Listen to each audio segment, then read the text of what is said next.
TDP అధికారిక YouTube channel సేవలు నిలిచిపోయాయి. దీంతో పార్టీ వర్గాలు యూట్యూబ్ యాజమాన్యానికి ఫిర్యాదు చేశాయి. ఉదయం నుంచి ఛానల్ ఆగిపోగా ఓపెన్ చేసిన వారికి బ్లాక్ అయినట్లుగా మెసేజ్ వచ్చిందని పార్టీ వర్గాలు తెలిపాయి. దీంతో టీడీపీ టెక్నికల్ వింగ్ రంగంలోకి దిగింది. ఛానల్ ను పునరుద్ధరించేందుకు ప్రయత్నం చేస్తుంది. కాగా ఛానల్ హ్యాక్ అయిందా లేక యూట్యూబ్ బ్లాక్ అయి చేసిందా అనే కోణంలో కూడా పోలీసులైతే దర్యాప్తు చేస్తున్నారు. ఇదే అంశానికి సంబంధించిన పూర్తి సమాచారాన్ని మా బ్యూరో చీఫ్ సాంబశివరావు అందిస్తారు. సాంబశివరావు,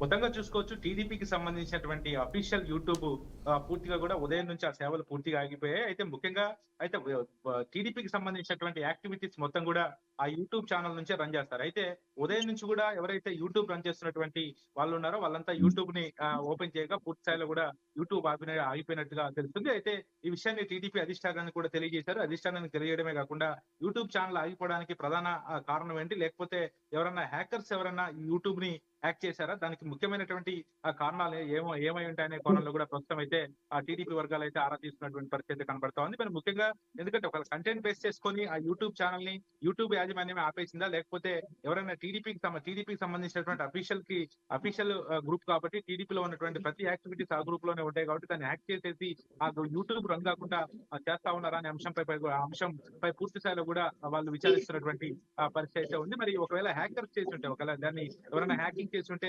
ప్రస్తుతం ఉన్నటువంటి ఎవరైతే పోలీస్ డిపార్ట్మెంట్ కూడా వాళ్ళు ఫిర్యాదు చేశారు. ఎవరైనా హ్యాక్ చేసినటువంటి కోణం ఏమైనా ఉందా అనే కోణంలో కూడా ప్రస్తుతం అయితే యూట్యూబ్ వర్గాల నుంచి కూడా వాళ్ళు పూర్తి స్థాయిలో సమాచారం తీసుకుంటా ఉన్నారు. అయితే ఉదయం నుంచి కూడా ఎందుకంటే నారా లోకేష్ కి సంబంధించినటువంటి ప్రజా దర్బార్ కానీ, అదేవిధంగా టీడీపీకి సంబంధించినటువంటి అఫీషియల్ ఏదైనా ప్రెస్ మీట్లు కానీ, దానికి సంబంధించిన ముఖ్యమైన కార్యక్రమాలన్నీ కూడా వాళ్ళ యూట్యూబ్ నుంచి రన్ చేయడమే కాకుండా దానికి సంబంధించి అవుట్ కూడా ఇస్తా ఉంటారు. అయితే ఉదయం నుంచి కూడా ఆ ప్రెస్ మీట్లకు సంబంధించి అదేవిధంగా నారా లోకేష్ కార్యక్రమాలు పూర్తిగా నిలిచిపోయాయి. అదేవిధంగా గతంలో ఉన్నటువంటి నారా లోకేష్ వీడియోస్ ఏవైతే ఉన్నాయో ఇవన్నీ కూడా పూర్తిగా కూడా ఆగిపోయినటువంటి పరిస్థితి. ఉదయం నుంచి కూడా వాళ్ళు ఓపెన్ చేసినప్పటికీ ఆ నారా లోకేష్ కి సంబంధించినటువంటి వీడియోస్ కానీ, అదేవిధంగా టీడీపీలో ఇప్పటివరకు అఫీషియల్ గా ఏవైతే వాళ్ళు అప్లోడ్ చేసినటువంటి అంశాలు ఎక్కడ కూడా అవి రాకపోవడం తోటి వాళ్ళు ఉదయం నుంచి కూడా ఇదే పనిలో ఉన్నారు. దాన్ని పునరుద్ధరించే ప్రయత్నం చేస్తా ఉన్నారు. ఇప్పటికే యూట్యూబ్ కి సంబంధించినటువంటి యాజమాన్యాన్ని కూడా ఫిర్యాదు చేశారు. ఏమన్నా ఒకవేళ స్ట్రైక్స్ ఏమన్నా పడి ఉంటే కనుక దాన్ని మళ్ళీ పునరుద్ధరించాలంటూ కూడా యూట్యూబ్ కి వాళ్ళు రిక్వెస్ట్ లెటర్ కూడా పెట్టడం జరిగింది. అదేవిధంగా ఎవరైనా హ్యాక్ చేస్తుంటే కనుక హ్యాకింగ్ ఎవరైనా జరిగిందా అనే కోణంలో కూడా ప్రస్తుతం పోలీస్ డిపార్ట్మెంట్ కి, అదేవిధంగా అక్కడ ఉన్నటువంటి సైబర్ సెల్ కూడా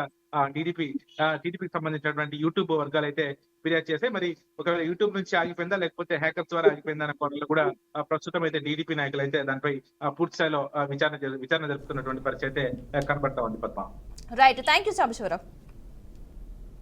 నెల్లూరు జిల్లా మరిపాడు మండలంలో జీకా వైరస్ కలకలం రేపుతోంది. వెంకటాపురం గ్రామానికి చెందిన 6 ఏళ్ల బాలుడికి వైరస్ సోకినట్లు సమాచారం.